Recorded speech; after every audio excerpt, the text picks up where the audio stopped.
Cette chronique équipement est une présentation de Sport Rousseau, Hockey Expert et l'entrepôt du hockey. Bonjour à tous. Bienvenue cette semaine pour une autre capsule équipement en compagnie d'Éric Dupont, le spécialiste hockey. Éric, bonjour. Salut Pierre. Cette semaine, encore une fois, pour le troisième segment, on va avec les gardiens de but. Et cette semaine, c'est des bâtons de gardiens de but. Alors, je crois qu'on va commencer avec le bâton de Bauer. Exact, Pierre, le bâton suprême Shadow de Bauer. Mais avant de parler de cette pièce d'or, je serais curieux de savoir, c'est-tu une anecdote par rapport au bâton de gardien de but dans ta carrière avec les Canadiens? Écoute, l'anecdote que j'ai, là, c'est absolument incroyable, là. C'est Patrick Roy, en 1993. On a gagné la Coupe Stanley.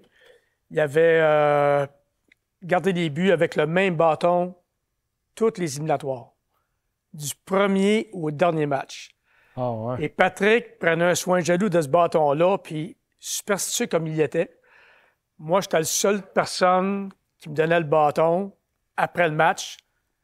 Puis moi, j'avais tellement peur de le perdre, je le cachais au Forum de Montréal d'un petit coin d'arrière. Et quand on allait sur la route, c'était la même chose. Il me donnait le bâton après le match, je le cachais dans un sac à bâton, je barrais le sac à bâton pour être bien sûr qu'on se le fait pas, parce que si quelqu'un était parti avec ce bâton-là, là, Patrick, là, il m'aurait étranglé sur place. Alors, tous les éliminatoires, je ne sais pas combien de games ça fait, là, combien de matchs, mais quand même, là, avec du tape de fibre de verre, puis il en prenait un sien, il faisait même pas les périodes de réchauffement avec. Il gardait seulement que les buts. Fait que c'est une anecdote absolument... Ça n'arrivera pas, ça. Puis à l'époque, c'est des bâtons en bois en plus. En plus, exactement. Donc, ça endommageait plus facilement que les rondelles. Wow. Non, ça n'arrivera plus, ça. Alors, exact, c'est ça, c'est intéressant. Donc, Bauer. Exactement. Donc, le Bauer Supreme Shadow, qui est une évolution de la série Mac qui était sur le marché auparavant. Encore une fois, on voit l'arrière du bâton avec la fibre ici qui sort, qui est renforcée le manche. Donc, le manche plat. Donc, pour les rebonds, c'est plus facile de contrôler le rebond avec le bâton. Évidemment, il y a de l'adhérence sur le manche aux endroits stratégiques. Un bâton très léger qui est vraiment, vraiment un produit intéressant. Comme tu dis, c'est tellement léger les bâtons maintenant, là, c'est absolument incroyable. Oui, tout à fait. Mais tout l'équipement gardien est léger, mais les bâtons, là, tout est très léger. On poursuit avec le CCM. Le Axis XF Pro de CCM qui fait partie de la nouvelle série Axis. Un bâton plus standard comme on est habitué d'avoir. Encore une fois, c'est une évolution des bâtons de gardien chez CCM. Dans plusieurs de nos magasins disponibles dans différentes couleurs. Encore une fois, l'adhérence à un endroit stratégique avec le bloqueur.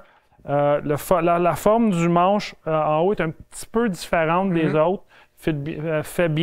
Épouse bien la forme de la main. Comme j'ai plusieurs couleurs, un excellent bâton, encore une fois. Et on poursuit avec le True. Le Project X Smoke, pardon, un bâton complètement différent de ce qu'on est habitué de voir. Vraiment. Les graphiques, on voit le devant, très, très sobre, noir. Il y a juste un X pour le Smoke X. Je trouve le marketing bon là-dedans. C'est facile à voir. C'est vraiment bien. C'est simple. Remarquable. C'est simple, mais comme tu dis, c'est remarquable. Extrêmement léger, qui est probablement un des bâtons les plus légers sur notre mur de bâton de gardien de but. Durabilité, encore une fois, l'adhérence pour quand le bloqueur est un endroit stratégique. Plusieurs gardiens de la LNH utilisent ce bâton. Les graphiques sont différents parce qu'évidemment, True utilise la LNH comme vitrine de publicité marketing. Est-ce que c'est le graphique ou la couleur?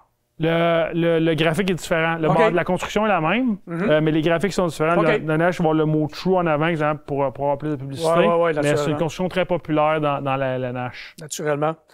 Écoute, merci beaucoup, Éric. Merci beaucoup. Et on se voit la semaine prochaine. Le dernier épisode, on va préparer l'entre-deux saisons pour les jeunes de hockey mineurs et toutes les personnes qui veulent poursuivre leur carrière de hockey. Bonjour à tous.